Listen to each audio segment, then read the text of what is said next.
Alstom est donc une entreprise reconnue mondialement dans les secteurs de l'énergie et des transports, groupe intimement lié à l'histoire industrielle de notre pays, constructeur du TGV, fournisseur historique d'EDF et impliqué dans d'autres secteurs stratégiques, vivant en partie de la commande publique. Alstom est également une entreprise globale présente aux quatre coins du monde.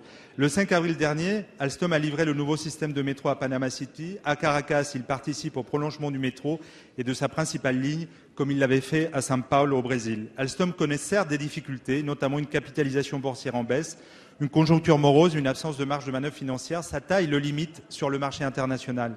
Mais la situation du groupe est loin d'être aussi périlleuse qu'en 2003. Le groupe a enregistré 800 millions d'euros de bénéfices sur l'exercice 2012 et 2013 et a d'ores et déjà réalisé des investissements qui pourraient permettre son redressement.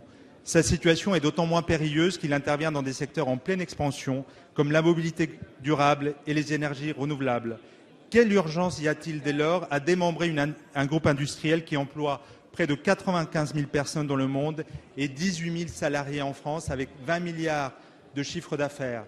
La question qui se pose aujourd'hui n'est pas tant celle du nom du repreneur d'Alstom que celle des perspectives industrielles pour le groupe et ses salariés dans un monde globalisé et concurrentiel.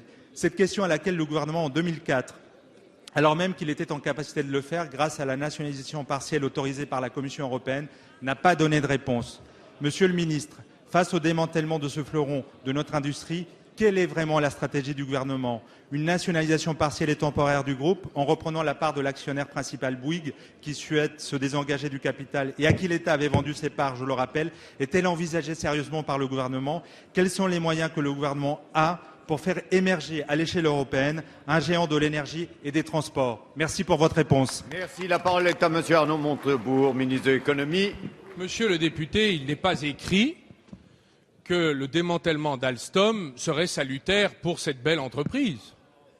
Il n'est pas écrit que, de surcroît, ce démantèlement, ce dépeçage devrait se faire au détriment de nos centres de décision.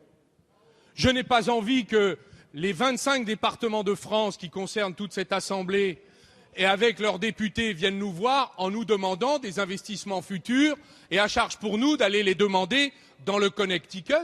Il n'est pas écrit cela. Voilà pourquoi nous sommes battus pour qu'il y ait au moins le choix entre deux solutions de reprise.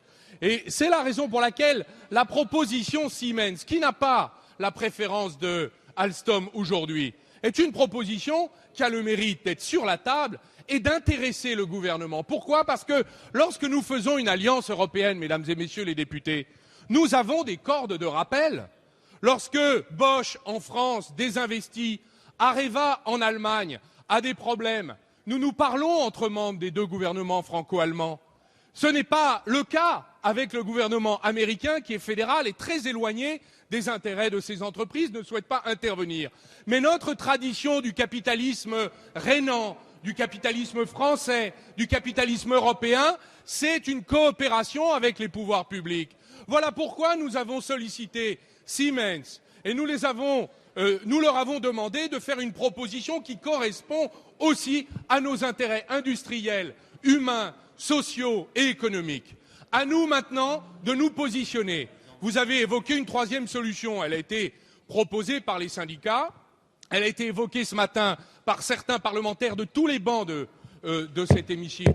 Eh bien, nous les mettons à l'étude, car rien n'est jamais écrit et je ne suis pas un apôtre de la fatalité des marchés.